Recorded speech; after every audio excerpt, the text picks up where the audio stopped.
गंपूची शाळा. एका गावात गंपू नावाचा एक छोटा मुलगा राहायचा. तो खूप चपळ, चालाक आणि हसतमुख होता. पण त्याला शाळेत जाण्याची अजिबात आवड नव्हती.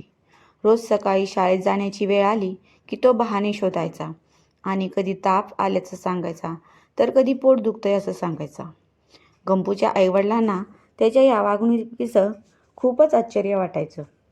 ते त्याला शाळेत का जायचं नाही असं विचारायचे, पण गंपू काहीच उत्तर देत नसे.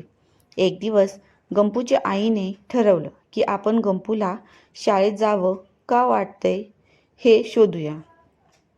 गंपूची आई एके दिवशी शाळेत गेली आणि तिने गंपूच्या शिक्षकांशी बोलले. तिने विचारलं, गंपू शाळेत का येऊ इच्छित नाही? शिक्षकांनी सांगितलं की गंपूला शाळेतील काही गोष्टी आवडत नाहीत. काही वेळा इतर मुलं त्याला चिडवतात आणि तो त्यांच्यावर नाराज होतो. गंपूच्या आईने त्याला घरी नेल्यानंतर त्याच्याशी प्रेमाने बोललं. तिने त्याला विचारलं, गंपू, तुला शाळेत काय आवडत नाही? गंपूने शेवटी सगळं सांगितलं. त्याला अभ्यासाचे विषय कठीण वाटायचे आणि इतर मुलं त्याला चिडवायची, म्हणून त्याला शाळा आवडत नव्हती.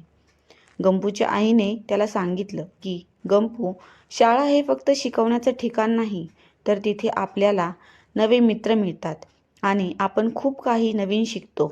तुझ्या शिक्षकांसोबत तुझ्या अडचणी बोल आणि त्यांना तुझी मदत करायला सांग.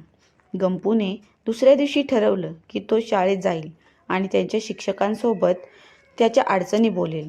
शिक्षकांनी गंपूला समजून घेतलं आणि त्याला अधिक सोप्या पद्धतीने शिकवण्यास सुरुवात केली. काही दिवसांनी गंपूला अभ्यासाची गोडी लागली आणि त्याला शाळेत जाणं आवडू लागलं. त्याने नवे मित्र बनवले आणि सर्वांशी चांगले संबंध ठेवले. गंपूच्या आईवडिलांना आनंद झाला की गंपू शाळेत जाण्याची इच्छा निर्माण झाली. त्यांनी त्याचे कौतुक केले आणि त्याला प्रोत्साहन दिले.